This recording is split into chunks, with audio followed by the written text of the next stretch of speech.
Each of you, one word to describe your blended family. Flow. My inspiration. Victorious. Yes. Hey everyone. You know those moments when an artist seems to vanish from the spotlight and you catch yourself wondering, what actually happened? Today, we're diving into one of music's most intriguing disappearing acts. Alicia Keys, the piano prodigy who captured our hearts with Fallen and dominated the charts for years, somehow faded from the mainstream conversation. But here's the thing. The real story isn't just about music sales or changing trends. It's about how one of R&B's most respected artists faced a storm that would reshape her entire career. Think about it, in the early 2000s, you couldn't turn on the radio without hearing Alicia's soulful voice. She was everywhere. Grammy stages, magazine covers, platinum records. But then something shifted. It is my honor to present the 2025 Dr. Dre Global Impact Award to the one, the only, Alicia Keys. Today, we're peeling back the layers of this fascinating story because the truth behind Alicia Keys' career transformation might surprise you. Let's rewind to 2001. Picture this, a young artist with cornrows and a piano emerges onto the music scene, bringing something completely different to the table. Alicia Keys wasn't just another singer. She was a classically trained pianist who could compose, produce, and deliver vocals that gave you goosebumps. Songs in a Minor didn't just hit the shelves. It revolutionized modern R&B, selling an incredible 6 million copies. But what made Alicia truly special wasn't just her talent. It was her image. Big news, really big news we're breaking today. I'm super excited. Y'all, I'm hosting the Grammy Award. In an era where many female artists were pushed toward provocative personas, she stood out with grace and sophistication. Her brand was built on authenticity, musical excellence, and class. This wasn't marketing. This was who she was, and people connected with that genuineness. The momentum kept building. The Diary of Alicia Keys dropped in 2003, and boom, 10 million copies worldwide. She wasn't just maintaining success, she was scaling new heights. By 2007, As I Am added another 5 million sales to her legacy. We're talking about an artist who seemed unstoppable, collecting Grammy Awards like they were going out of style. Now, here's where things get interesting. Around 2008, whispers started circulating in the music industry. Alicia Keys, the artist who'd built her reputation on integrity and class, found herself at the center of an unexpected situation. Leaders of industry and technology, our potential is unlimited. We rise. We rise. She'd begun a relationship with producer Swizz Beatz. But there was a catch. He wasn't exactly available. Mashonda T. Ferrer, Swizz's wife at the time, didn't keep quiet about the situation. She penned an open letter that spread across social media like wildfire. Think about how different 2008 was. Social media was just gaining momentum. But this story still managed to dominate conversations.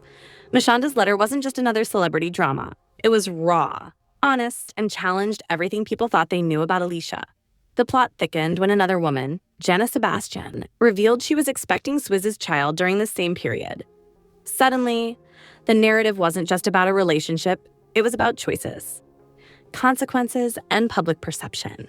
Today for Mashonda T. Frere, her ex-husband, music producer Swizz Beatz, and Swizz's wife, singer-songwriter Alicia Keys. We love each other. The artist who once represented sophistication and grace found herself navigating choppy waters. The media coverage was relentless. Every interview, every appearance, every album release became overshadowed by personal drama. For an artist who'd always let her music speak for itself, this was uncharted territory. The public's reaction was mixed. Some defended her, others criticized, but everyone had an opinion. Let's break down what happened next, because the numbers tell a fascinating story. Remember The Element of Freedom in 2009? That album moved 4 million copies, still impressive, but notice the downward trend. Then Girl on Fire in 2012 managed 1 million sales. Beautiful night. I'm so grateful to be here with you tonight. By the time Here dropped in 2016, we're looking at less than 100,000 copies. But here's what makes this story so compelling. It wasn't about Alicia losing her talent. Her voice remained powerful, her piano skills were still exceptional, and her songwriting continued to evolve. What changed was the connection with her audience. The trust factor that had made her so relatable to millions seemed to have shifted. Think about how music consumption was changing during this period too.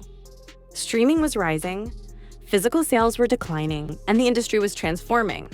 But when we look at other artists from her era who adapted to these changes, like Beyoncé or John Legend, they managed to maintain their cultural relevance. Alicia Keys is set to host the 61st Annual Grammy Awards. It's gonna be so fresh! Toot-toot! Radio play started declining, magazine covers became less frequent, and those primetime TV performances weren't as common anymore. The interesting part? Her musical ability wasn't the issue.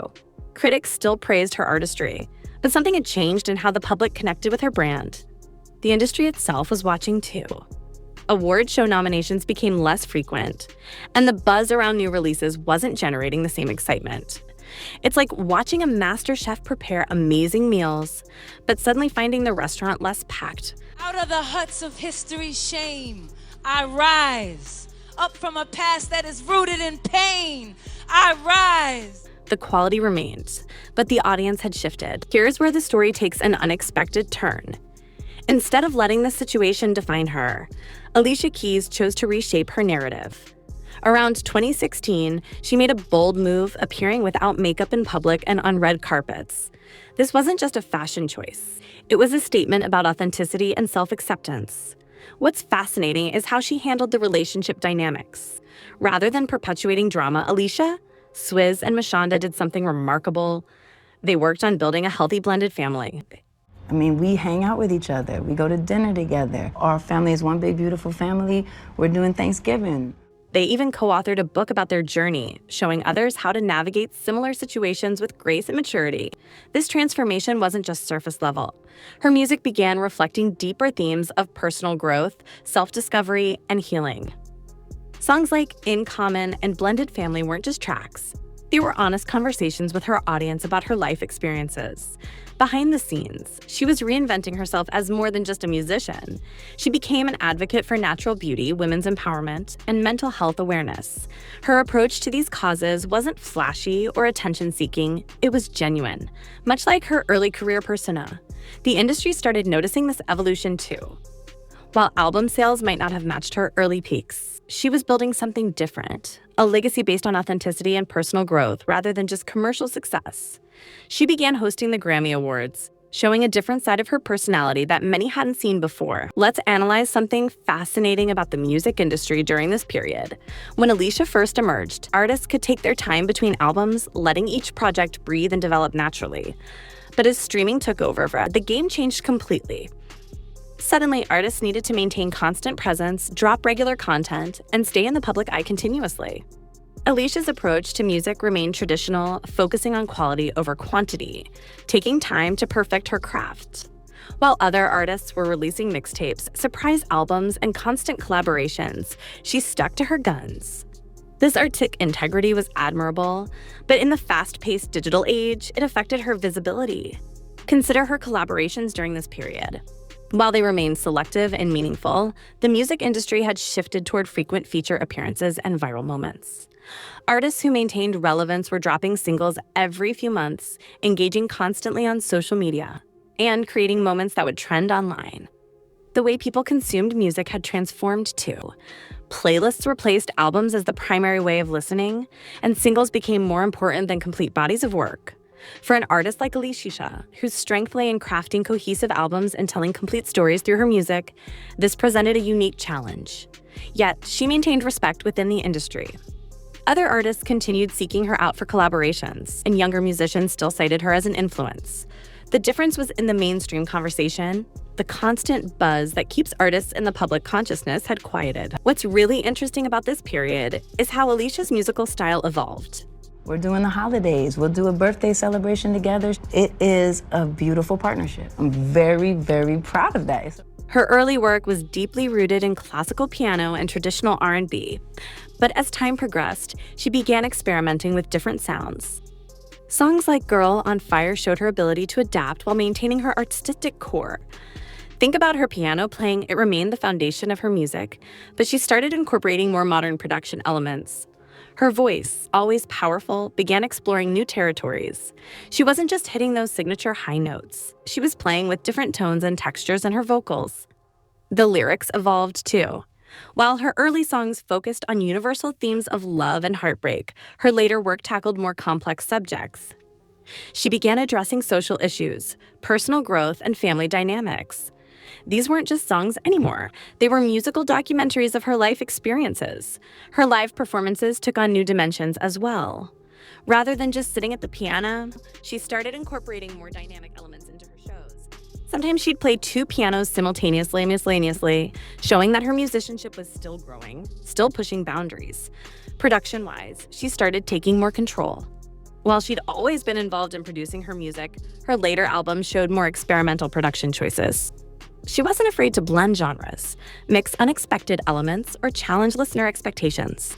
This artistic courage might not have translated to chart success, but it showed an artist commercial appeal. Here's something fascinating about Alicia's journey through the digital revolution.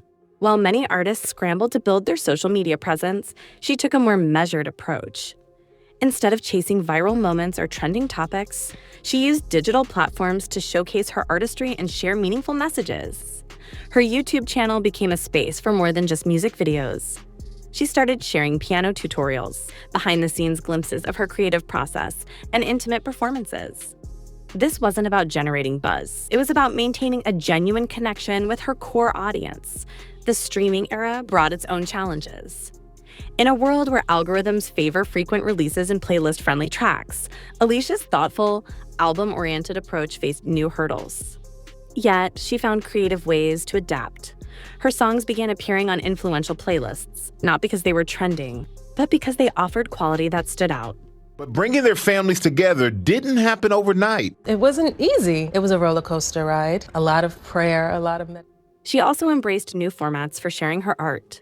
Virtual concerts during global challenges showed her ability to connect with audiences in innovative ways.